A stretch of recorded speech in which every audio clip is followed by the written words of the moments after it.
Praise the Lord. மீகா 5ஆம் அதிகாரம் 2ஆம் வசனத்துல நாம் இப்படியாய் வாசிக்கிறோம்.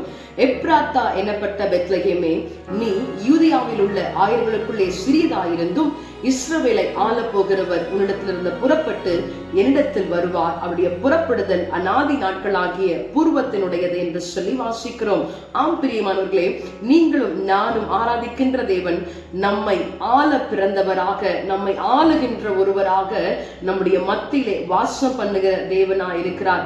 இந்த நாளிலேயும் ஆண்டவரே, நீர் எங்களை ஆண்டு கொள்ளுங்க, உம்முடைய சித்தத்தின்படியே எங்களை நடத்துங்க என்று சொல்லி நாம் விட்டு கொடுக்கின்ற இந்த வேளையிலே நம் உச்சம் தலைமுதல் கொண்டு உள்ளங்கால் வரைக்கும் பரிசுத்த ஆவியானவர் நம்முடைய மகிமையினால் நம்மை நிரப்பி நாம் எப்படியாய் வாழ வேண்டும், நாம் என்ன செய்ய வேண்டும் என்பதை நமக்கு கற்றுக் கொடுத்து நம்மை ஆண்டு கொண்டு நடத்துகிற தேவனாய் இருக்கிறார். இந்த நாளிலேயும் நம்மை ஆண்டு கொண்டிருக்கிற தேவனை, ஆள போகிற தேவனை ஆராதிக்க நம்மை விட்டுக் கொடுப்போமா? Praise the Lord.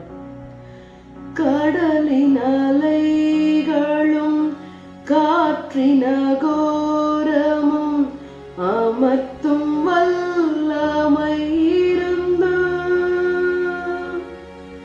கீழ்ப்படியாய்ந்த மாந்தரை மீட்க, கீழ்ப்படியாய்ந்த மாந்தரை மீட்க தேடி வந்தார் இந்த புவியை.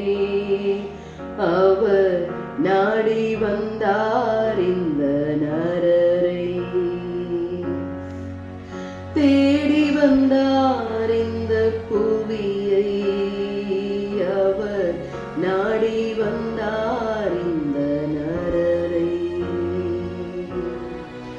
விண்ணிலே 1000 தூதர், மண்ணிலே 1000 மாந்தர், விண்ணையும் மண்ணையும் சிருஷ்டித்த தேவன் உள்ளனையில் வந்து பிறந்தார்.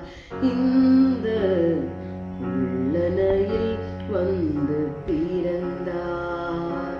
ஆம் ஆண்டவரே, இந்த நாளிலேயும் எங்களை ஆண்டு கொள்வதற்காக ஆண்டவரே குழந்தையின் ரூபம் எடுத்து இந்த உலகத்துல எங்களுக்காக வந்த தேவாதி தேவனே, உம்மை நாங்கள் துதிக்கிறோம், உம்மை நாங்கள் ஸ்தோத்திரிக்கிறோம். உன்னதத்திலிருந்து எங்களுக்காக இறங்கி வந்தவரே, எங்களை ஆள போகிறவரே, அப்பா உம்மை துதிக்கிறோம், உம்மை ஸ்தோத்திரிக்கிறோம். நாங்கள் சிறியவர்களானாலும் எளியவர்களானாலும் எங்கள் மீது உம்முடைய நோக்கத்தை வைத்து உம்முடைய சித்தத்தை நிறைவேற்றும்படியாக, ஆதியிலே கொண்ட உம்முடைய தீர்மானத்தை நிறைவேற்றும்படியாக எங்களுக்காக இந்த உலகத்துல வந்த தேவ மைந்தனை அவரை நாங்கள் நன்றியோடு துதிக்கிறோம், ஸ்தோத்திரிக்கிறோம். இந்த நாளை நீங்க பொறுப்பெடுத்துக் கொள்ளுங்க, ஆசீர்வதிங்க. இயேசுவின் நாமத்தில் ஜெபிக்கிறோம் எங்கள் ஜீவனுள்ள நல்ல பிதாவே. ஆமென். God bless you. Have a blessed day.